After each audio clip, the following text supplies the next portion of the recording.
अस्सलाम वालेकुम। Programme night addition में हम आपको खुशामदीद कहते हैं। नाजरीन, मुल्क की मईशत इस वक्त तारीख के ऐसे बहरान से गुजर रही है जिसकी शायद पहले मिसाल नहीं मिलती। बहुत सारे चैलेंजेस हैं जिसे संभाला देने के लिए हमने देखा कि पिछले एक हफ्ते में पेट्रोल को 60 रुपये फ़ी लीटर महंगा कर दिया गया। 30 रुपये करके एक हफ्ते में 2 बार ये कीमतें बढ़ाई गई। बिजली 8 रुपये फ़ी यूनिट तक महंगा करनी पड़ी, जबकि गैस की कीमतों में 45% तक इजाफा किया गया। और जाहिर है इन सब फैसलों से ये नज़र आता है कि मौजूदा हुकूमत मुश्किल फ़ैसले कर रही है और सब कुछ IMF की शराइत पर डाल रही है। इक़्तिसादियात के माहिरीन इन मुश्किल फ़ैसलों को वक्त की नागुज़ीर ज़रूरत कह रहे हैं और ये समझ में भी आता है, लेकिन जो चीज़ समझ में नहीं आती वो ये है कि पाकिस्तान की ज़्यादातर गरीब आबादी की माली मुश्किलात पेट्रोल बढ़ने की वजह से छोटे दुकानदार से लेकर बड़े सनतकार तक एक घंटी बच जाती है और सारी कारोबारी चेन कीमतें बढ़ा देती है। यानी आखिर में महंगाई का सारा असर एंड यूज़र पर पड़ता है।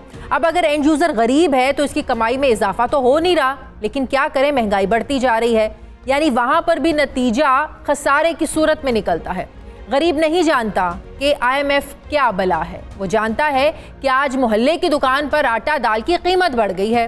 गरीब नहीं जानता कि मुल्की ज़र मुबादला क्यों ज़रूरी है, वो सिर्फ ये जानता है कि आज एक मोटरसाइकिल पर 1 किलोमीटर जाने पर उसके कितने पैसे खर्च होंगे।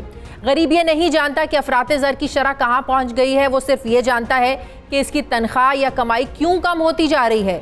गरीब ये नहीं जानता कि यूरोपीय यूनियन के साथ GSP प्लस स्टेटस में हमें क्या मिल रहा है, उसे तो ये पता है कि कपड़े का रेट कहाँ पहुँच गया है। गरीब ये जानना चाहता है कि जून में एक मुल्की बजट तो आता है, लेकिन बाद में कई मिनी बजट क्यों आ जाते हैं।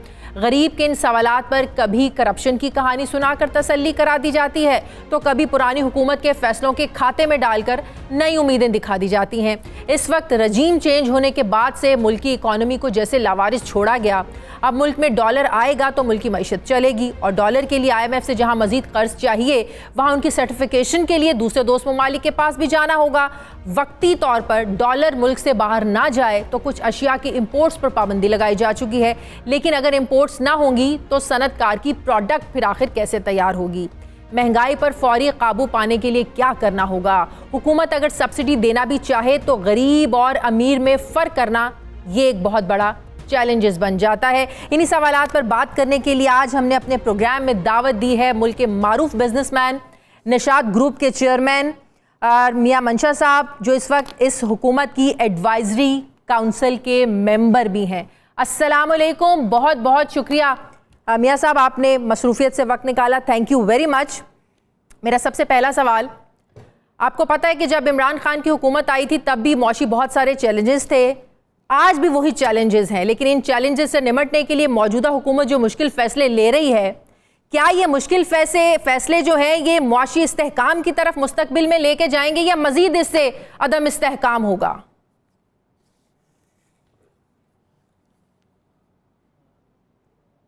जी, मेरे ख्याल में तो इससे फ़ायदा ही होगा। इवन तो काफ़ी प्रॉब्लम्स हैं कि आपने बिल्कुल सही कहा कि गरीब लोगों पर इसका बड़ा इम्पैक्ट है ये करने से। लेकिन आप देख लें कि हुकूमत का हर महीने 40 अरब रुपए का खर्चा है गवर्नमेंट चलाने का, और 80 अरब रुपए वो पहले से दे रही थी। ये तो क्योंकि दुनिया में प्राइस ऑफ पेट्रोल बढ़ गई, फिर डिवेलपमेंट हो गई, तो ये सारे जो है ना वो गवर्नमेंट को लेने पड़े हैं। मगर मैं I do see light at the end of the tunnel कि हमें ये एक बड़े अरसे से हमने ये डिस्टॉर्शन को छोड़ा हुआ था और अब हम जाकर इसको टैकल कर रहे हैं। आप देख लें इंडिया के ममालिक में अभी भी हमसे बहुत ज़्यादा कीमत है पेट्रोल की, सऊदी अरेबिया में, इवन UAE में जो खुद तेल प्रोड्यूस करते हैं। तो दिस जब चीज़ों को बहुत कम कीमत पर रखा जाए तो वो वेस्ट होती है। मैंने नोटिस किया है कि जिस दिन ये प्राइस बढ़ाई है सेकंड टाइम इन्होंने, उसके बाद मैं लाहौर में आई वाज वाचिंग कि कुछ ट्रैफिक कम हो गई है। तो we need to get used to austerity, हम चीज़ों को कम इस्तेमाल करें, जिक्र हम अफोर्ड नहीं करते तो बहुत टाइम देंगे। बट आई थिंक आगे जाके अच्छी चीज़ें भी मुझे नजर आ रही है। ये एक दफ़ा ये ऐसा वक्त है कि we should as I said कि बैंक बोरो अच्छी तो हम कुछ पैसे इकट्ठे कर लें, तो हम friendly countries like Saudi Arabia and Qatar या यूएई या चाइना, और उसके बाद एक दफ़ा हम स्टेबलाइज कर लें तो हमें फिर इसके बाद आगे। सर मैं प्राइवेटाइजेशन पे भी बात करती हूँ। मैं ये पिछले कुछ दिनों से आप जो प्रोग्राम्स भी कर रहे हैं उनमें भी आप प्राइवेटाइजेशन की बहुत ज़्यादा बात कर रहे हैं। इस पर भी मैं आपसे बात करूंगी कि प्राइवेटाइजेशन ही क्या इस मुल्क के मौशी जो मसाइल है उनका हल है। लेकिन उससे पहले मैं ये पूछना चाहती हूँ कि इन मुश्किल जो फैसले लिए जा रहे हैं, आप समझते हैं कि IMF के पास जाए बगैर ये सब कुछ हल हो नहीं सकता था? लोगों की मुश्किलात, इस हुकूमत की मुश्किलात कम नहीं हो सकती थी? IMF ही वो वाहिद सहारा था, वो वाहिद फोरम था जिससे हमारे मसाइल हल हो सकते हैं। बिल्कुल, IMF के बगैर ये नहीं हो सकता, बिकॉज IMF एक थप्पा जिससे जब तक नहीं लगाएगी तो हमें दूसरे मल्टीनेशनल डोनर्स भी पैसे नहीं देंगे, कमर्शियल लोन भी नहीं मिलेंगे, बॉन्ड्स भी हम नहीं फ्लोट कर सकते।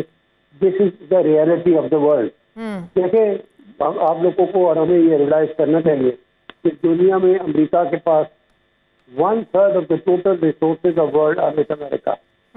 और जो $1 भी आप या $10 यहाँ से इराक में भेज देना तो वो भी वायर न्यूयॉर्क जाता है। तो this is the reality that we have to ये जो उनकी कंडीशन है उसको हमें एडेयर करना पड़ेगा। बेसिकली वो यही कह रहे हैं कि वो आप अपने एक्सपेंडिचर्स को अपने हैसियत से ज़्यादा ना करें, उसमें लोगों को तकलीफ भी होगी, वेस्ट भी होगी, पर ये इन द लॉन्ग रन हमें करना पड़ना है और हमें अपनी इकोनॉमी को बिल्ड अप करना पड़ेगा। उसके बाद इसके बेनिफिट्स आएंगे। वो बेनिफिट्स ये हैं कि हमें अपनी एक्सपोर्ट को बढ़ाने के लिए हमें एक्सपोर्ट इंडस्ट्री को चलाना पड़ेगा। लुक एट बांग्लादेश, मेरा तो अपनी फैमिली वहाँ रहती रही है और ये जो सेपरेशन हुई है वो बहुत गरीब थे हमारे से, और उन्होंने किस तरह अपनी कफायतशारी करके अपनी एक्सपोर्ट को बढ़ाई।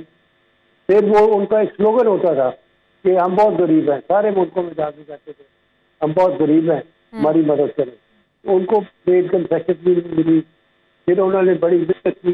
टुडे बांग्लादेश है $40 बिलियन इन रिजर्व और $700 बिलियन जो है ना हर महीने का रिजर्व बढ़ रहा है। सर बांग्लादेश में फॉरेन इन्वेस्टमेंट आ रही है, इंडिया में फॉरेन इन्वेस्टमेंट आ रही है, हमारे यहाँ क्या ऐसी अट्रैक्शंस होनी चाहिए कि फॉरेन इन्वेस्टर यहाँ पर आए? आप एक सरमायाकार हैं, हमारे यहाँ इन्वेस्टमेंट क्यों नहीं हो रही है सर? वो इसलिए नहीं हो रही कि हम लोगों को कॉन्फिडेंस नहीं दे रहे कि हम कॉन्फिडेंस ये दें कि हमारे यहाँ पर अदालती निज़ाम जो है वो चौकसाब है। अब कोई कानून का फैसला इस मुल्क में नहीं हो सकता। This is a very big issue. Foreigner जब आके देखता है कि जी मैं वहाँ जाकर के मेरे से गड़बड़ हो गई तो मैं कम से कम वहाँ से निकलूंगा कैसे बाहर। तो ये जो चीज़ें हैं हमारा जो एजुकेशन सिस्टम को हमें ठीक करना पड़ेगा। मैं अगर आपको एक बड़ा इंटरेस्टिंग बात बताता हूँ कि जब जॉर्ज बुश प्रेसिडेंट था तो मुशर्रफ साहब उसको मिलने गए, तो किसी एक आदमी ने कोई कोर्ट ऑर्डर कोयटा के कोर्ट से लिया हुआ था against an American company wasting out. $1 billion का एक पैकेज दिया हुआ था। तो जॉर्ज बुश ने मुशर्रफ से पूछा तो व्हाट्स दिस, तो उसको कोई जवाब ही नहीं था उसके पास। ये चीज़ें भी हम अपना देखें कि आप देखें Deutsche bank, Barclays bank, bank of America, Grindlays bank, सारे मुल्क को छोड़ के चले गए। We must do a soul searching on all these things कि हमारे साथ हो क्या रहा है। तो हमें बिजनेस फ्रेंडली भी होना पड़ेगा कि जो आए उसको कहें कि बड़ी मेहरबानी आप आए। और ये कई मिसें खत्म हो गई हैं। आप देखें, हम कहते हैं एजुकेशन नहीं है पाकिस्तान में, तो सबसे ज्यादा एजुकेटेड मुल्क इस इलाके में श्रीलंका है, सबसे ज्यादा तालीम है, और वो ही बैंकरप्ट सबसे पहले हो गया। तो आप आके हमारी फैक्ट्रियों को देखें जहाँ पर ये औरतें काम कर रही हैं, you should come specially because you come from that sector, और देखें कि हम किस किस्म की एक्सपोर्ट कर रहे हैं और हमारे यहाँ कुछ बहुत चीजें हो रही है। सर अभी आपने कहा कि हम लोगों को कॉन्फिडेंस नहीं देते। यहाँ साहब मुझे यहाँ पर एक ब्रेक लेनी है, ब्रेक के बाद वापस आते हैं। नाज़रीन, वक्त एक छोटे से वक्फे का, वापस आते हैं ब्रेक के बाद।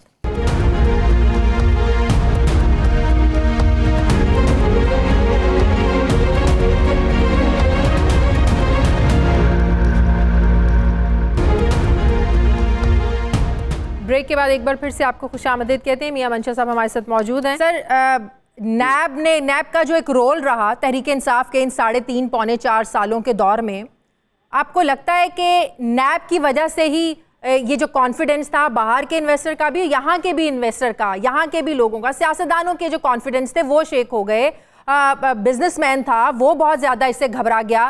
क्या नैब का इदारा बिल्कुल बंद हो जाना चाहिए, या आप समझते हैं जो अभी तरमीम की हैं ये काफ़ी हैं? क्योंकि जाहिर है अगर करप्शन की है, करप्शन को ख़त्म भी होना है, और ये एक हकीकत है कि इस मुल्क का बहुत बड़ा मसला एक करप्शन है। तो अगर नैब ना हो तो फिर करप्शन कैसे ख़त्म हो? देखिए दीदी, ये जो करप्शन वाला ड्रामा है ना इस मुल्क में, आप देखें कि दुनिया के दूसरे मुल्कों में क्या हो रहा है। अभी आपने देखा है कि फिलीपींस में मार्कोस का बेटा इलेक्ट हुआ है। तुम्हारी भी इतनी उम्र तो है, तुमने देखा होगा कि जो उसकी माँ मिल्डा मार्कोस होती थी उसके 5,000 बैग निकले, जूते निकले, इतना रौला था फिलीपींस में। Now they are growing at the rate of 10%। जब बेटा इलेक्ट हुआ तो बाइडेन प्रेसिडेंट ने दूसरे दिन उसको फोन करके मुबारकबाद, बिकॉज दे आर ग्रोइंग। तो चीजें वहाँ पर लोगों की एक्सपेक्टेशन से आमदन ज्यादा है। ये करप्शन का ड्रामा लेके ना, आप देखें यूके में इतने ज्यादा स्कैंडल वो कहते हैं जो ये कोरोना की वैक्सीन पर हुए। इसी तरह आप अमेरिका की डेवलपमेंट देखें, आप कहेंगे अब अमेरिका नहीं है, उसमें अब रेलवे बैरन्स होते थे जिन्होंने रेलवे लगाई वहाँ पर, ऑयल बैरन्स हम उनको कहते थे, स्टील बैरन्स कहते थे। हर मुल्क की एक डेवलपमेंट स्टेज पर इल्जाम लगते हैं, how true they are we don't know. तो उसको जरा देखें कि ये चीजें जो है इस खाम में भी कुछ हवा बोला हुआ है, और किस किस तरह लोगों ने आके इस मुल्क में नैब ने लोगों के दफ्तरों में रेड किया। ये सारी चीजें जो है ये हुई हैं। मेरे पर केसेस बनाए लोगों ने, और मुझे पता है वो कौन है, एक साथ तो बाहर चले गए। पर ये चीजें हैं जिससे लोग, काफी पाकिस्तानी बिजनेसमैन हम बाहर रहते हैं अब, जो यहाँ काम करते हैं और उनके या बच्चे हैं या वहाँ से काम कर रहे हैं। अब मैं नामों में नहीं जाना चाहता, कई नाम ऐसे हैं जो दुबई में बैठे हुए हैं और वहाँ से काम कर रहे हैं। इसी तरह बाकी मुल्कों में देखे ना, लिमिटेशन इतनी ज़्यादा है। मैं आपको बताता हूँ कि यूएई में मैं जब जाता हूँ कई दफ़ा, तो एक दफ़ा मुझे रॉयल फैमिली वालों ने बुलाया और उनका ये नहीं सब खाना खिलाया। वो ऐसे बैठ के मुझे खाना खिलाया जैसे मेरी माँ मेरे को बचपन में खिलाती थी। और कहने लगे कि हमने इस मुल्क की आबादी डबल कर ली और आप यहाँ की नहीं शिफ्ट हो जाते हमारे मुल्क में, और आपके ये problem. And they even went out to the point that they said हम आपको सिटीजनशिप भी दे देते हैं यूएई की। तो वो लोग देखें किस तरह लोगों को ला रहे हैं। उन्होंने लिस्टें बनाई हैं दुनिया के कौन से मुल्कों से कितनी बंदे लाने हैं और उनकी किस तरह हमने डबल करनी है अपनी पॉपुलेशन। और उनके जो वजीरें भी हैं, जो औरतें भी वहाँ मिनिस्टर्स हैं, 30-40 साल से ऊपर वाली नहीं है, और मैंने देखा ना वो लिपस्टिक लगाती है ना कोई ज्वेलरी पहनी होती है, दे आर ऑल PhD। तो आप देखें कि हम लोगों को ये कॉन्फिडेंस दें कि आप काम करें, गलतियां भी हो जाती है। अब बस आप देखें कि शौकत अजीज साहब को हमने एक नैब के केस में डाला हुआ है। उनकी क्या गलती है? उनकी गलती यह है कि उसने एक 17 ग्रेड की टीचर को नौकरी दी थी। अब आप मुझे बताएं, वो जतोई साहब उसके मिनिस्टर फॉर एजुकेशन होते थे, क्योंकि फिर एक आदमी एक टीचर को 17 ग्रेड की पर नौकरी देता है और वो प्राइम मिनिस्टर है, तो कैसे लोग काम करेंगे? उसकी सर्विसेज देखें, उसके ज़माने में वो $8-9 बिलियन की फॉरेन डायरेक्ट इन्वेस्टमेंट है। बिल्कुल बिल्कुल। और देखिए उसको कितनी इन्वेस्टमेंट आई उनकी, PTCL को उसने प्राइवेटाइज किया। आप देखें हमारे मुल्क में सर नवाज शरीफ साहब के दौर में 90 से लेकर 93 तक डीरेगुलराइज भी किया गया, उसके बाद फॉरेन इन्वेस्टमेंट भी आई, शौकत तरीन साहब के दौर में भी, और 2008 के बाद ही हालात कुछ बदले। जी आप देखें 2 पीरियड है हमारी हिस्ट्री में जहाँ काफी फॉरेन इन्वेस्टमेंट आई, 90 से 93 नवाज शरीफ, और उसने सारे लाइसेंसिंग लॉज वगैरह सारे चेंज कर दिए। उसके बाद आप देखते मुशर्रफ का जमाना, जो शौकत अजीज था जब, और उसने जो सारी डीरेगुलेशन की वो भी नैब के केस में फंसा हुआ है। तो ये जो है ना, इसी तरह जरा हम आप लोगों को भी मैं रिक्वेस्ट करूंगा कि जो हमारी अच्छी चीजें हो रही हैं जिसमें हमने कामयाबी आई है इस मुल्क को, देखें GST+ रजा खान ने मुशर्रफ के ज़माने में करवाया और बाद हुकूमत में आके भी उसको उसने रखा। इसी तरह आप देखें कि हमारे ये कमोडिटी प्राइसेस भी बहुत बढ़ी है और हमें कोला नहीं मिल रहा था, हमें कॉटन शॉर्ट हो गई थी।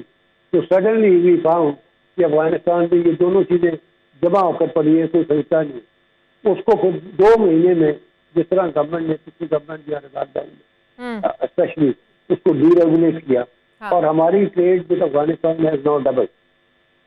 तो आप देखें within 2 month we exploited that. और मैं तुम्हें एक बात कह रही हूँ कि याद करके रखना मुझे, और मैं इन 10 years Afghanistan will be also ahead of Pakistan because उनके पास ना कोई डेट है और ना कोई ब्यूरोक्रेसी है। तो ये 2 चीज़ें उनके पास नहीं है, तो आप देखेंगे वो भी हमारे से आगे निकल जाएंगे बिकॉज हमने इतना तंगी की हुई है लोगों को। और ये ये जॉब्स एंड अपॉर्चुनिटीज, मैं over 50,000 people work in our company. Only the army employs more people than my companies, different companies. सही। तो आप देखिए ना, इनके लोगों को इनकरेज करें, ये चीज़ों से हमारे फॉरेन शेयर होल्डर्स हैं। अब मैं आपको बता रहा हूँ, आप एयरपोर्ट पर लाहौर चले जाए ना। जी, मैं इसी पर आना चाहती हूँ। आप प्राइवेटाइज की जो बात करते हैं, आपको क्या लगता है कि प्राइवेटाइजेशन ही मुल्क के जो मुआशी मसाइल हैं उनका हल है? कुछ अच्छी मिसालें भी हैं, जैसे आपका बैंक है, जब ये आपने किया, आपने जब से आपने होल्ड किया 186 अरब का आपने टैक्स भी दिया। फिर यूबीएल की मिसाल हमारे सामने है, एलाइट बैंक की मिसाल हमारे सामने है, बी बैंक की मिसाल हमारे सामने है। इन बैंक्स को जब प्राइवेटाइज किया तो इनकी कारकर्दगी बेहतर हुई। आप एयरपोर्ट्स की भी बात करते हैं, आपको लगता है कि ये स्टील मिल्स है, पीआईए है, मुल्क के एयरपोर्ट्स हैं, हुकूमत पहले इनको थोड़ा ठीक करे, उसके बाद इनको प्राइवेटाइज करे, या बस औने पौने दामों जिसको भी देने दे और अपने सर से जिम्मेदारी उठाए और बाद में ये इदारे काम करें? फिर क्या होना चाहिए? ये बातें मैं कई दफा सुन चुका हूँ। मेरी शौकत अली साहब के साथ भी यही बहस होती थी, इसको भेजो, कहता था मैं पहले इनको ठीक करूंगा। हाँ। और उसमें बड़े अच्छे बजट लगाए, उससे नहीं हुआ। तो इनको और वक्त जाया करना और आपके पैसे पब्लिक के जाया करने से, इसको अगले दिन इनकी बैलेंस शीट बना के ऑप्शन करना। ये अगर आप समझते हैं कि आप सस्ता बेचे हैं तो आप सिर्फ 25-26% शेयर देते जैसे बैंकों में देते थे, और 65% आप अपने पास रखें। जब वो बेहतर होगी, जो मैनेजमेंट बेहतर होगी, तो अपसाइड भी आपको मिल जाएगी। तो आपको ये चीज़ों में इंतजार नहीं करना चाहिए। ये जो इस वक्त प्राइवेटाइजेशन का चेयरमैन है सलीम, वो मुझे एक हफ्ता पहले मिलने आया था। ये सारे आपके मैंने जो उसके प्लान देखे, he is ready with the steel bill and he is ready with many more. उसमें कोई चाइनीज कंपनी भी इंटरेस्टेड है, तो ये इसको जिस तरीके से भी है इसको बेचे। लेकिन सर, इस पर मेरिट पर बड़े सवालात उठते हैं। आपको लगता है कि माजी में जो इदारे प्राइवेटाइज किए गए वो सब कुछ मेरिट पे हुआ? फिर ये इल्जामात लग जाते हैं कि जो हुकूमत तो अपने प्यारों को, अपनों को नवाज देती है, औने पौने दामों बेच देती है, अपने भी फायदे देखती है, अपनों को भी फायदा पहुंचाती है। तो मेरिट्स का आपको लगता है कि इसमें ख्याल रखा गया है माजी में? बिल्कुल बड़ा मेरिट पर हुआ है। आप देखें ना, पीटीसीएल एफएसएलआत में खरीदी, उस वक्त एक टेलीफोन किसी को घर लगाना पड़ता था तो 2-2 साल इंतजार करते थे लोग। तो पीटीसीएल आए, उसके बाद जोंग, टेलीनॉर, मोबाइल। आज पाकिस्तान में telephone call is the cheapest in the world. You know how many people have phone, mobile phone? 82% of the people in our country have mobile phone. ये दिक्कत कितनी आज़ादी है। और इसको कि जी आपने अपने प्यारों को दिया, दफा करें इसको कि जी प्यारे कौन है और कौन नहीं है। देखिए मुल्क का इंटरेस्ट कहाँ है। किसी ने कोई चीज कबर भी नहीं लेकर जानी, कोई पैसे किसी ने नाल नहीं लेकर जाने। तो ये सब बंद है। हम लोग जो बातें करते हैं इसको निकालें, इससे जान छुड़ाएं। जो भी पता पैदा आता है इसको क्या। अब एयरपोर्ट पर आप चले जाए तो ऐसे लगता है जैसे आप थाने में आ गए। देखे ना, London Heathrow airport owned by a Spanish company, Istanbul owned by another country. India में भी एयरपोर्ट सारे प्राइवेटाइज हो गए। क्यों लाइनों में खड़े होते हैं, क्यों हम लोग धक्के खाते हैं? जाके देखें ना हमारा हाल जो है। इसको सारी चीजों को ठीक करें। इसी तरह किया ही तो सर आप जो भी पैसे मिलते हैं उसको लेकर जान चलाएं। बिल्कुल, आप एडवाइजरी काउंसिल के मेंबर भी हैं, पहले भी एडवाइजरी काउंसिल्स बनती रही हैं, तो ये सारे यकीनन आप मशवरे तो देते होंगे, लेकिन इन मशवरों की अहमियत क्या है? फिर एडवाइजरी काउंसिल, इस पर भी बड़े सवालात उठते हैं कि इसके जो मेंबर्स होते हैं कॉन्फ्लिक्ट ऑफ इंटरेस्ट के मामला सामने आना शुरू हो जाते हैं, क्योंकि ये खुद इन स्टेक होल्डर्स होते हैं, इनके अपने इंटरेस्ट होते हैं, वेस्टर्न इंटरेस्ट इनके होते हैं, तो फिर पॉलिसीज भी वैसी बनाते हैं, फिर मशवरे भी वैसे देते हैं, तो इस पर भी बड़े सवालात उठते हैं। तो इन मशवरों की एडवाइजरी काउंसिल के जो लोग होते हैं उन पर कोई अमल भी होता है, उनकी क्या इंपॉर्टेंस क्या होती है? अमल होना चाहिए, आप सही कह रही है, मगर आप देखें ना कि ये सारी प्राइवेटाइजेशन हुई है तो कौन सी एलिगेशन है? अभी बैंक आप देखें उसके रिजल्ट, GBL के रिजल्ट देखें, एंड सो मेनी सीमेंट भी आपने डिस्कस नहीं किया। 8 लाख टन होती थी पाकिस्तान की कैपेसिटी, अब हम 60 बिलियन टन बनाते हैं और सीमेंट भी एक्सपोर्ट करते हैं। तो ये चीज़ें जो हैं ये सारी हमें देखनी चाहिए कि ऑल आर प्राइवेटाइजेशन दुनिया में सबसे ज्यादा सक्सेसफुल मेरे ख्याल प्राइवेटाइजेशन जो है पाकिस्तान में हुई है, मेरे नो डाउट अबाउट दैट। आप देखें कि अब हमारा बैंक है, अभी से 1.5 से 2 बिलियन रुपीज का टैक्स हर महीने, तो मैं मजाक करता होता हूँ कि IMF ऑफ लाहौर, जब टैक्स वालों को पैसे पूरे नहीं होते मेरे पास आ जाते। तो ये चीजें हुई है, हमने कोई ज्यादा खाना खाना शुरू कर दिया है या हमने कोई इसको इन चीजों को छोड़े। जैसे ही सऊदी अरब में भी यही हो रहा है, UAE में भी हो रहा है, सारे मुल्कों में। अब आप देख लें टर्की, उन वहाँ पर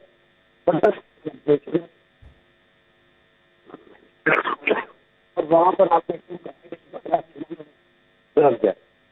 इस तरह इंडिया की हमसे 3 गुना एक्सपोर्ट होती थी, अब उनके $650 बिलियन के रिजर्व है इंडिया के पास, और वो सारी इन्वेस्टमेंट आई है, वो सिर्फ एक्सपोर्ट करके भी उन्होंने कमाया। जहाँ भी आप देखेंगे एक दफा ये कई लोग। मंशा साहब, पावर सेक्टर के मसाइल कैसे हल हो सकते हैं? पावर सेक्टर में बहुत ज्यादा चैलेंजेस हैं। आप देखें अभी 1 घंटा लाइट आ रही है, 2-2 घंटे लाइट नहीं आ रही है, तो फिर तहरीक इंसाफ शोर मचाती है, भाई हमारे दौर में तो इतनी लोड शेडिंग थी नहीं। फिर IPPs, फिर आपने जो पुराने मुआहदे किए हुए हैं उनको अंडू करने की जरूरत है। ये पावर सेक्टर के मसाइल कैसे हल होंगे मियाँ साहब? भी बड़ा सिंपल है, ये सारी चोरी है। सब देखो 9 रुपए की बिजली बना के दे रहे हैं, तो आगे 15 रुपए तो बेच रहे हैं और पैसे नहीं देते। कई जगह तो ऐसी है पाकिस्तान की, कोयटा, हैदराबाद, पेशावर, यहाँ 25% की रिकवरी नहीं है। तो इनको भी प्राइवेटाइज करें और लोगों के हवाले करें, जिससे लेना वो ले लेंगे खुद ही, और रीनेगोशिएट करना है वो भी कर लेंगे IPP के साथ। तो ऐसा प्रॉब्लम नहीं है। ये सिर्फ आप एंकर और ये TV पर आती है, ये चीजें, ये इसमें कोई असलियत नहीं। और ये buyer and the sellers will sort it out themselves, क्या लेना है और क्या नहीं। आप क्यों रोज पैसे भर रहे हैं? मेरे ख्याल से आज ही TV पर मैं देख रहा था 10 करोड़ रुपए की बिजली तो आपका जो एम्प्लॉयज को मुफ्त दे रहे हैं, इस खुशी में आप ये सारा कुछ कर रहे हैं। तो ये जो है ना, इन चीजों को हाथ धोएं, और ये दुनिया के मुल्कों में हुआ है। पिछली दफा हमने बिड प्रिपेयर की तो फैसलाबाद तक को, मनीला की जो कंपनी है मनीला मेट्रो, वो हमारा पार्टनर था।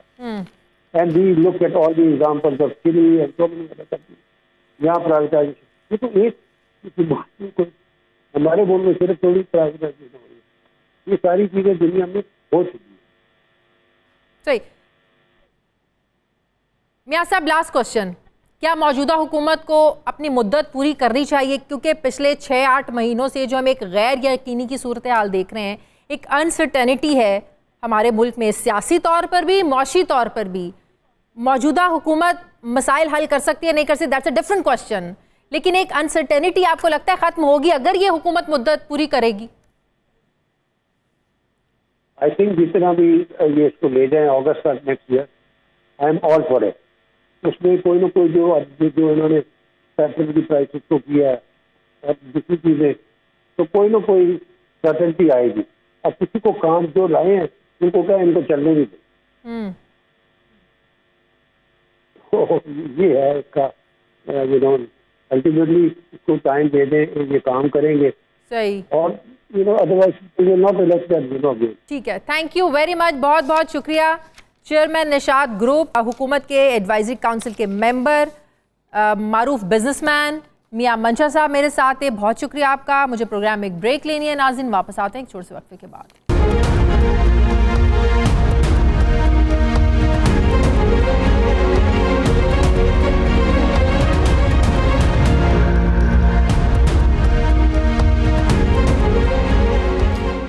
ब्रेक के बाद एक बार फिर से आपको खुशामदीद कहते हैं। नाजरीन, एक तरफ तहरीक इंसाफ ये कह रही है कि इमरान खान की जान को खतरा है, तो दूसरी तरफ हुकूमत उन्हें गिरफ्तार करने की बातें कर रही है। तहरीक इंसाफ ये दावा कर रही है कि इमरान खान की जान को खतरा है और हम खुद उनकी सिक्योरिटी का ख्याल रख रहे हैं। खान साहब 2 हफ्तों से पेशावर में थे, ताहम पेशावर हाई कोर्ट से 25 जून तक की राहदारी जमानत मिलने के बाद वो इस्लामाबाद वापस आ चुके हैं। खान साहब के इस्लामाबाद वापस आने पर वज़ीर दाखिला राना सनाउल्लाह ने सोशल मीडिया साइट ट्विटर पर लिखा कि इमरान खान की सिक्योरिटी पर मामूर एहलकार ही उन्हें गिरफ्तार करेंगे। आज तहरीक इंसाफ की कोर कमेटी का इजलास हुआ, जिसमें मुआशी सूरत हाल समेत नेशनल सिक्योरिटी और तहरीक इंसाफ के चेयरमैन इमरान खान की मुमकिना गिरफ्तारी के मामले पर स्ट्रैटेजी जो बनाई उस पर गौर किया गया। कोर कमेटी इजलास के बाद तहरीक इंसाफ के रहनुमा शाह महमूद कुरैशी ने कहा है कि अगर हुकूमत ने गिरफ्तारी जैसी हमाकत की तो तहरीक इंसाफ के कारकुनान खामोश नहीं बैठेंगे। क्या कहा कुरैशी साहब ने, जरा देखिए। राना सनाउल्लाह कह रहे हैं कि वो मुल्क के साबिक वजीर आजम को गिरफ्तार करने का इरादा रखते हैं। इससे बड़ी सियासी हिमाकत हो नहीं सकती। कारकुनान जो आज कोर कमेटी की आवाज सुन रहे हैं, उन्हें इतला दी जा रही है कि अगर मीडिया के जरिए या उनको इतलात सोशल मीडिया के जरिए मिले कि ऐसी हरकत ये इम्पोर्टेड हुकूमत करने का इरादा रखती है, तो आपने अपना रद्द अमल फिल फौर देना है। आप अभी से उसके लिए मनसूबाबंदी, सफबंदी कर लीजिए। नाजरीन, हुकूमत की तरफ से तहरीक इंसाफ को बार बार डायलॉग और मुज़ाकरत की पेशकश की जा रही है। तहरीक इंसाफ की तरफ से इस पेशकश को मुस्तरद किया जा रहा है। वज़ीर आज़म शहबाज शरीफ ग्रैंड डायलॉग की बात कर रहे हैं। वो कह रहे हैं कि सब जमातें आएँ, मिलकर बैठें, मुल्क की बेहतरी के लिए फ़ैसले करें। जबकि आज एक मरतबा फिर वज़ीर आज़म शहबाज शरीफ ने मुल्क की तरक्की के लिए सभी स्टेक होल्डर्स के साथ ग्रैंड डायलॉग करने की पेशकश की है। क्या कहा शहबाज शरीफ साहब ने, ज़रा देखिए। मैं ये बात आज फिर यहाँ दोहराना चाहता हूँ, हमें ग्रैंड डायलॉग करना होगा तमाम जो स्टेक होल्डर्स हैं। अगर हमने इस पाकिस्तान को आगे चलाना है, सनत और सेहत और तालीम के ऊपर कोई कॉम्प्रोमाइज नहीं होना चाहिए। ग्रैंड डायलॉग उसकी इस वक्त अशद जरूरत है कि कोई हुकूमत आए या जाए, ये जो एरियाज हैं इसके ऊपर कोई हाथ न लगा सके और वो मुल्क आगे बढ़ता रहे। तहरीक इंसाफ के चेयरमैन मौजूदा हुकूमत से एक ही मुतालिबा नाजरीन कर रहे हैं कि इलेक्शन की तारीख दी जाए, इसके बाद ही कोई फैसला होगा। इलेक्शन की तारीख देने का मुतालिबे से लेकर इमरान खान गुज़श्ता महीने की 25 तारीख को इस्लामाबाद धरना देने गए, मगर एक ही दिन में हुकूमत को मज़ीद 6 दिन की मोहलत देकर अचानक से अपना एहतजाज ख़त्म करके वापस चले गए। और अब 6 दिन की बजाय 9 दिन गुजर चुके हैं। तहरीक इंसाफ की तरफ से किसी किस्म की स्ट्रैटेजी का अभी तक ऐलान नहीं किया गया। इमरान खान ने इस्लामाबाद जाने का ऐलान करने की बजाय सुप्रीम कोर्ट में दरख्वास्त दायर रखी है कि हमें एहतजाज की इजाज़त दी जाए, कि हमें रोका ना जाए। इससे महसूस होता है कि तहरीक इंसाफ एहतजाज की बजाय अदालत के सहारे फेस सेविंग चाह रही है। इमरान खान की गिरफ्तारी और मुल्की सियासी सूरत हाल का मंजरनामा क्या रुख इख्तियार कर रहा है? क्या तहरीक इंसाफ जो हुकूमत ग्रैंड डायलॉग की पेशकश कर रही है उसका हिस्सा बनेंगी? अली नवाज़ अवान साहब तहरीक इंसाफ के रहनुमा मुझे ज्वाइन करें। अस्सलाम वालेकुम, बहुत बहुत शुक्रिया अली नवाज़ अवान साहब आपका। आज शहबाज शरीफ साहब ने, प्राइम मिनिस्टर ने कहा कि कोई सियासी जमात इक़्तिदार में आए कोई जाए, लेकिन कुछ एरियाज़ ऐसे होने चाहिए जिन पर सियासत नहीं होनी चाहिए, जिन पर सबका एक एग्रीमेंट होना चाहिए, इत्तफाक राय होना चाहिए कि इन एरियाज़ पर कोई सियासत नहीं करेगा। बज़ाहिर उनका जो इशारा है वो सियासी सूरत हाल से हट कर उनका मईशत की तरफ है। ज़ाहिर है आप लोग भी जो है ना वो महंगाई की बात कर रहे हैं, इस हुकूमत को भी इदराक है बहुत ज़्यादा महंगाई है, तो क्या आप इस हुकूमत के ग्रैंड डायलॉग का हिस्सा बनना चाहेंगे? अच्छा, ये तो देखिए ना, इन लोगों ने ज़िंदगी में कुछ नहीं सीखा। तहरीक इंसाफ ने हमेशा, अब जब भी टाइम आया है, चाहे हम अपोजिशन में थे चाहे धरने के अंदर थे, जब भी इस तरह की कोई डिसीजन मेकिंग आई है, हमने अपने इख्तलाफात साइड पे रखे और हमने इस पर काम किया। आपको याद होगा यमन में फ़ौज भेजने का जब मसला था, हम धरने में बैठे हुए थे, हमने धरने में से उठे और प्राइम मिनिस्टर जाके उन्होंने असेंबली के अंदर खिताब किया कि पाकिस्तान के अंदर एक और प्रॉक्सी वॉर छिड़ जाएगी और हमें यमन में पाकिस्तान की फोर्सेज नहीं भेजनी चाहिए। उसके बाद आपको याद होगा कि इन्होंने 8% 0.8% इन्होंने टैक्स लगा दिया था कैश विड्रॉल के ऊपर। असद उमर ने असेंबली में खड़े होकर कहा कि ये टैक्स जरूर लगना चाहिए, डॉक्यूमेंटेशन ऑफ द इकोनॉमी होनी चाहिए, पर इसकी टैक्स की रेशो कम कर दें। उसके बाद एपीएस के ऊपर आपको याद होगा जब एपीएस हुआ उसके ऊपर जो लेजिस्लेशन हुई तहरीक इंसाफ उन मुज़ाकरात का भी हिस्सा बनी और उसके अंदर सारे स्टेक होल्डर्स के साथ भी बैठी। उसके बाद आपको याद हो 2017 के अंदर इलेक्शन कमीशन रिफॉर्म्स हुए, उसके अंदर भी वो बैठे, जहां नून लीग के लोग खासतौर पर बैठे। इमरान खान साहब वहां बैठना पसंद नहीं करते। शहबाज शरीफ को तो अभी तक शहबाज पसंद, उनको अपने मतलब ये देखें, वो शहबाज शरीफ को तो अभी तक ये नहीं समझ आई उनको बिठाया किसने, अगर बिठाया तो क्यों बिठाया, अभी तक तो उनको समझ ही नहीं। और 1.5 महीने के अंदर अंदर वो जो उन्होंने अपनी पिक्चर पोर्ट्रे की हुई थी, लेना चाहिए कि उन्हें अदम एतमाद ने बिठाया इस कुर्सी पर। अच्छा जी, हमने मान लिया, पर लोगों को भी ये मान लेना चाहिए और लोग ये मान चुके हुए हैं और लोगों को यकीन हो गया है कि जिस तरह 1980 के बाद से शहबाज शरीफ को पोर्ट्रे किया गया था, is a very good administrator, अब आप लोगों को भी और लोगों को भी मान लेना चाहिए कि वो सब ढकोसला था। अगर मैं जिस तरह टर्की दौरा टर्की की तस्वीरें छाप दूंगा, टॉयलेट्स के ऊपर अपनी तस्वीरें लगा दूंगा, वाटर कूलर के ऊपर अपनी तस्वीरें लगा दूंगा और साबित करूंगा बहुत अच्छा एडमिनिस्ट्रेटर हूं, वो 1.5 महीने के अंदर खुल के सामने आ गया है। आपके सामने इस वक्त मुल्क के हालात क्या है। 1.5 महीने के अंदर 47% इन्होंने पेट्रोलियम प्राइसेस ज्यादा कर दी हैं, 45% इन्होंने गैस प्राइसेस ज्यादा कर दी हैं, डॉलर 170 से लेकर 200 की सेंचुरी टच कर चुका हुआ है। पाकिस्तान की 1 महीने के अंदर आपकी एक्सपोर्ट्स गिर चुकी हुई हैं। पाकिस्तान के अंदर जो आपके वज़ीर ख़ज़ाना शौकत अली जब IMF से मुआहदा करके आए थे, उन्होंने बताया था, पे चला गया हुआ है, ये बताया था कि पेट्रोलियम लेवी की मद में आप लोगों ने 30% ये पेट्रोल की कीमतें बढ़ानी है, हर महीने 4-4 रुपए करके बढ़ाने हैं। फिर आप लोगों ने 10 रुपए कम किए ना, सब्सिडी दी ना आप लोगों ने, तो आप लोगों ने भी ये कहा था कि ये सिर्फ जून तक का रिलीफ है, जून तक ये सब कुछ बर्दाश्त हो सकता है, उसके बाद नहीं हो सकता। मसला ये है कि आज तहरीक इंसाफ की हुकूमत होती है, मौजूदा हुकूमत बैठी है, दिस वे और दैट वे ये प्राइसेस बढ़नी थी। आप अजीब बातें कर रही हैं, आपको फाइनेंस का थोड़ा सा नॉलेज होना चाहिए और मुझे होगा भी। आप मुझे एक बात बताएं, इनके जमाने में 52% पेट्रोलियम लेवी ली जाती थी, 17% उसके ऊपर सेल टैक्स लिया जाता था। इन्होंने ऑयल बोनेंजा एंजॉय किया, $35 फी बैरल इनका ये तेल खरीदते होते थे। हमारे दौर में 100-110 के ऊपर हमने पेट्रोल खरीदा है, हमने डीजल खरीदा है। कोरोना आया हुआ था, सब्सिडी दी आप लोगों ने, 10 रुपए जो आपने कम किए। सुनते जाइएगा, दिस इज अनफेयर, ये तो तरीका नहीं है ना। आप मेरा आर्गुमेंट ही नहीं बिल्ड करने दे रही मुझे, आप बीच में सवाल कर देती हैं। आप मेरा आर्गुमेंट तो बिल्ड करने देना, कुछ जल्दी तो नहीं है। मैं ये कह रहा हूं कि हमारी जब इनकी हुकूमत गई थी 3700 अरब रुपए की रिसीट्स थी, हमने 6100 अरब रुपए पे रिसीट्स लेके चले गए। टैक्स टू जीडीपी रेशियो इनका 84% था, हम टैक्स डेट टू जीडीपी 73% के ऊपर ले आए।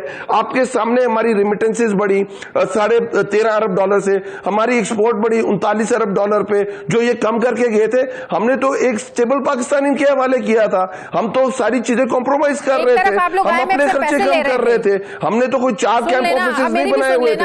हम चाह ये रहे कि अभी भी कर सकते हैं, कोई इतना बड़ी रॉकेट साइंस नहीं है।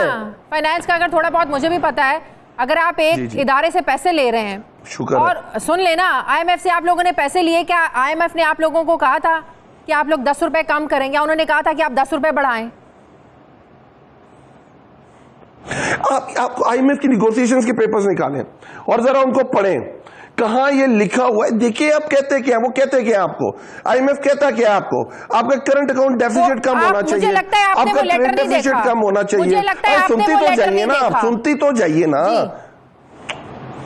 फिर आप बोली जा रही हैं बीच में, मेरी बात तो सुन ले मोहतरमा। लेकिन अगर या फिर आप वीलॉग किया करें, आप ये ना किया करें। मुझे क्यों बुलाया? अगर मैं गलत बोल रहा हूं तो नाज़रीन समझे कि मैं गलत बोल रहा हूं, और आप बहुत ठीक बोल रही हो, आप बहुत अच्छी मायरे माशियात हैं, बट मेरी बात तो सुने ना। आप अगर कोई बात करेंगे, आप बोले, मुझे अगर लगेगा कि आप ये बात ठीक नहीं कर रहे, मेरा कोई आपका कोई सियासी मुकाबला तो नहीं हो रहा, आप PTI को, मैं नून लीग तो नहीं हूं, मैं तो आपसे सवाल कर रही हूँ, आपका काम है जवाब देना। आप मुझे कह रहे हैं आपको इकोनॉमी का नहीं पता, आप मुझे कह रहे हैं कि आपने मुझे लगता है आपने वो लेटर नहीं देखा।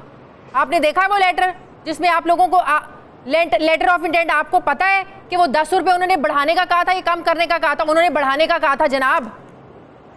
आपके चेयरमैन साहब खुद कह चुके हैं कि हम पे प्रेशर था कि प्राइसेस बढ़ाओ, लेकिन हमने कम की। आप इस चीज को इंडोर्स करते हैं या नहीं? जब आप बोल रही होती है मैं आपके दरमियान में बोलता हूँ? जी बोले आप। मुझे आपकी बहुत सारी बातों से इख्तलाफ है। जी बोले। मैं बोलता हूँ, अगर आपने मुझे बुलाया है और मैं आपको जवाब दे रहा हूं तो लेट द पीपल डिसाइड कि मैं गलत बोल रहा हूं ठीक बोल रहा हूं। मुझे पूरा आर्गुमेंट तो कंप्लीट करने देना, अब मेरे बीच में तो ना बोले मैं गलत बोल रहा हूं, सुने उसके अंदर से सवाल उठाए। This is the way. अगर आप उसके अंदर मेरा पूरा आर्गुमेंट ही नहीं बिल्ट होने दे रही तो मैं कैसे आगे जाऊंगा? मुझे आप बता दें। चल नहीं, अब आप मेरे सवाल का जवाब देना, इस बात को छोड़े, हम कोई लड़ने तो नहीं बैठे हुए, एक शो चल रहा है, प्रोग्राम चल रहा है, मैं सारे सवालों का जवाब देने के लिए बैठा हुआ हूँ, पर मेरा जवाब तो पूरा सुनने की हिम्मत पैदा करे ना। आप मेरे जवाब ही सुनने नहीं चाहती तो मैं क्या जवाब दूं आपको? मुझे बताएं। अच्छा, मैं अभी पूरा अपना आर्गुमेंट ही खत्म नहीं करता और आप बीच में सवाल करने लग जाती हैं। अब आप टाइम जाया कर रहे हैं। जी मैं जाया करूं? ठीक, आप बहुत अच्छी तरह से आप बोल। मैंने तो सवाल कर लिया ना, मैंने सवाल कर लिया, मैंने कहा जवाब दे दें आप, फिर पिछली बातों में चले गए। तो अभी सवाल बहुत रहते होंगे क्योंकि आप जवाब तो सुनना ही नहीं चाह रही, हम तो सवाल करना चाह रही हैं। करें नहीं करें आप जितने सवाल एक साथ कर लें ताकि मैं उनका एक साथ जवाब दे दूं। हुकूमत में होते हुए आपका ये एटीट्यूड नहीं था। मैं ये कह रहा हूँ सारे सवाल आप में से सारे सवाल कर लें, मैं उसका एक साथ जवाब दे दूंगा। चलिए आप जवाब दें प्लीज। मेहरबानी आपकी, बहुत बहुत शुक्रिया। अब मैं आपको बताता हूं आईएमएफ के साथ किस तरह निगोसिएशंस होती हैं। आईएमएफ आपको कहता है कि करंट अकाउंट डेफिसिट आपका कम होना चाहिए क्योंकि पाकिस्तान के अंदर डॉलर नहीं छपते। वो आपका कहते हैं आपका ट्रेड डेफिसिट कम होना चाहिए क्योंकि जब ट्रेड डेफिसिट कम होता है, बढ़ता है, तो आपके मुल्क के जो फॉरेन रिजर्व है वो कम होते हैं। उसके बाद वो कहते हैं आपने अपने अखराजात कम करने हैं और आपने अपनी इनकम रिसीट ज्यादा करनी है। मैं आपको पिछली दफा का बता रहा हूं कि किस तरह पाकिस्तान के अंदर हमारी हुकूमत थी, हमने इस चीज को मैनेज किया था। आईएमएफ हमें कहता था पेट्रोलियम बढ़ाएं, कोरोना आ गया था, कोरोना के बाद उन्होंने क्या बढ़ाया, हमने कहा हम 4 रुपए महीना वाइज बढ़ाएंगे। हमने ये नहीं कहा कि हम एक हफ्ते के अंदर 60 रुपए बढ़ा देंगे, और उसी की तरह हम 4 रुपए बढ़ा रहे थे। पर उसके बाद हमने आईएमएफ को उस लेटर के अंदर देखें, हमने कहा कि हम इसके अंदर कोई फिजिकल स्पेस निकालेंगे। 300 अरब रुपए की फिजिकल स्पेस निकाली, 90 अरब रुपए की हमने इलेक्ट्रिसिटी के अंदर स्पेस निकाली, फिजिकल स्पेस, और कहा जून तक हमने अपने आप को कवर कर लिया हुआ है। और उसके बाद हम देखेंगे अगर हमारी सीट ज्यादा हुई, वरना हम आहिस्ता ग्रेजुअली इसको आगे की तरफ लेके जाएंगे। पर मुझे आप ये बताएं कि 1.5 महीने के अंदर, एक हफ्ते के अंदर 60 रुपए डीजल और पेट्रोल की प्राइस बढ़ा देना, पहले जो हमने सब्सिडी दी वो खत्म करना, और 47% आपने इलेक्ट्रिसिटी प्राइसेस बढ़ा देना। अच्छा चले बढ़ा दी, वो बिजली तो पूरी करते, हमारे दौर में तो लोड शेडिंग नहीं हो रही थी, हर 2 घंटे बाद लोड शेडिंग हो रही है। तो इससे साबित क्या होता है? साबित ये होता है कि आप नाअहल हैं, आप निकट्टू हैं, आपको इस चीज की प्लान ही नहीं। 35 आपने साल इस मुल्क पे हुकूमत की है और आज आके भी आप लोगों को पता नहीं क्या करना है। पाकिस्तान के अंदर जो पावर प्लांट्स आप लगा के गए थे वो इस वक्त बंद पड़े हुए हैं, और उनकी वजूहात देखें, आप परेशान हो जाएंगे। पाकिस्तान टाइम पे कोरोना नहीं, एलएनजी नहीं मंगा सका, पाकिस्तान टाइम पे कोयला नहीं मंगा सका, उसकी जो मेरिट के ऊपर जो प्लांट्स चलाने होते हैं आपने उसे फारिग कर दिया हुआ है। These are the reasons. अगर आप चाहते हैं बैठे, हम बैठने को तैयार हैं, हम जमहूरी जमात है। पहली बात शुरू होगी कि आप इलेक्शन डेट्स दें। ये दुनिया के डेमोक्रेटिक सिस्टम्स के अंदर ये नहीं होता कि अक़लियती पार्टी का वजीर आजम हो और अक्सरियती पार्टी का बंदा ऑपोजिशन के अंदर बैठा हुआ है। 156 सीटें जिस जमात के पास है वो अक़लियत में बैठ गए, और जिसके बाद 86 सीटें हैं वो वजीर आजम बन जाए। दुनिया के, पाकिस्तान के मोस्ट क्रिमिनल, जो मोस्ट वांटेड लोग हैं वो अपने कैबिनेट के अंदर बिठा दिए हैं। जिसके किसी शोबे, खुर्रम दस्तगीर को आप ले लें, जब वो पाकिस्तान के अंदर ट्रेड मिनिस्टर थे, आपको पता है पाकिस्तान की एक्सपोर्ट 25 अरब से $23.5 अरब पे चली गई थी।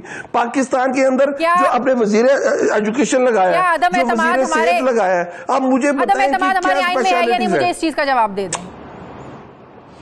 बिल्कुल है, बिल्कुल है, बिल्कुल है। तो फिर आप लोग इसको मानने को तैयार क्यों नहीं है? देखिए बिल्कुल ठीक बात है, ये जेन्युइन सवाल है आपका। अब मुझे ये इसका मैं आपको जवाब ये देता हूं कि आपके इंटरनेशनली आपके सामने एक साइफर आता है, और साइफर के अंदर कंडीशंस लिखी होती हैं। अगर ये अदम एतमाद कामयाब नहीं हुआ तो हम पाकिस्तान, अमेरिका और यूरोपियन यूनियन पाकिस्तान को इसका सबक सिखाएंगे। दूसरी, अगर कामयाब हो गया तो हम पाकिस्तान के सारे गुनाह माफ कर देंगे। और जो प्राइम मिनिस्टर रशिया गए थे, वो रशिया सिर्फ अपने खुद उन्होंने फैसला किया था और इसके अंदर कोई और शामिल नहीं था। अब मुझे एक चीज बताएं, अगर हम रशिया जाते हैं, बोलूं वक्त का, मैं बोलूं एक्चुअली आप लोगों में खुद कंफ्यूजन है। आप लोगों को नहीं पता कि ये अमेरिकी साजिश थी, आप लोगों को नहीं पता कि इस्टेब्लिशमेंट से ख़राब ताल्लुकात का नतीजा है? आप लोगों को ये, कभी आप लोग कहते हैं पिछले जून से साजिश तैयार हो रही थी, कभी कहते हैं कि अक्टूबर वाला जो सारा सीन हुआ था DGISI की तब्दीली का, ये सारा उसके जो है ना वो असरात हैं, फिर कहते हैं कि फरवरी में एक साइफर आता है। मतलब कि समझ नहीं आती है कि आप लोगों का पॉइंट ऑफ व्यू है क्या? आप लोगों की अपनी पार्टी के सीनियर लोग इस चीज़ को एडमिट करते हैं, आपके इत्तेहादी एडमिट करते हैं कि अगर हमारे एस्टैब्लिशमेंट से ताल्लुकात ठीक होते तो आज हम लोग हुकूमत में होते। तो फिर कहाँ जाती है अमरीकी साजिश का बयानिया? अच्छा, आपकी बात है। देखिए, बहुत सारे एलिमेंट्स इकट्ठे होते हैं और उसके बाद वो एक पॉइंट पे पहुंचते हैं जब ये इस तरह की चीज़ें होती हैं। हम आपको बता रहे हैं, हमारे पहले साल के बाद आपको याद होगा मौलाना फजलुर रहमान साहब इधर इस्लामाबाद के अंदर धरना देने आए थे। उसके बाद वो PDM बना के धरना देने आए थे, फिर PDM तोड़ के धरना देने आए थे। और मुझे एक बात बताएं, यका क्या होता है कि आपकी जो अलाइज पार्टीज हैं वो आपका साथ छोड़ देती हैं। यका क्या होता है कि PDM इकट्ठी हो जाती है, जो एक दूसरे का नाम सुनने को तैयार नहीं होती और वो एक दूसरे को कह रहे होते हैं कि आपने बाप का वोट लिया है तो आप बाप पार्टी के हो गए हैं और बाप के साथ हम चल नहीं सकते, इसलिए उन्होंने पीपल्स पार्टी को वो निकाल देते हैं। तो यक होता क्या है? उसके बाद वो मरासला भी आ जाता है मंजर आम के ऊपर। तो ये बहुत सारे एलिमेंट्स होते हैं जो एक साथ यकजा हो जाते हैं, और जब वो यकजा होते हैं तो फिर इस तरह के, आपने देखा है पाकिस्तान के अंदर हमेशा जो हुकूमतें गई हैं वो करप्शन की बेसिस पे गई हैं। पाकिस्तान की पहली हुकूमत को जो घर भेजा गया है उसके ऊपर कोई करप्शन एलिगेशन नहीं है। तो रीजन क्या है? आप वो कहते हैं इंस्टेबिलिटी है, तो इंस्टेबिलिटी तो हम तो कुछ जितने मैंने फिगर्स दिए हैं वो तो सारे स्टेबिलिटी के। बहुत शुक्रिया तहरीक इंसाफ के रहनुमा अली नवाज अवान साहब मेरे साथ हैं। नाज़रीन, हमारे प्रोग्राम का वक्त खत्म हो गया। फीडबैक जरूर दीजिएगा, अपना ख्याल रखिएगा। मुझे इजाजत दीजिए, अल्लाह हाफिज।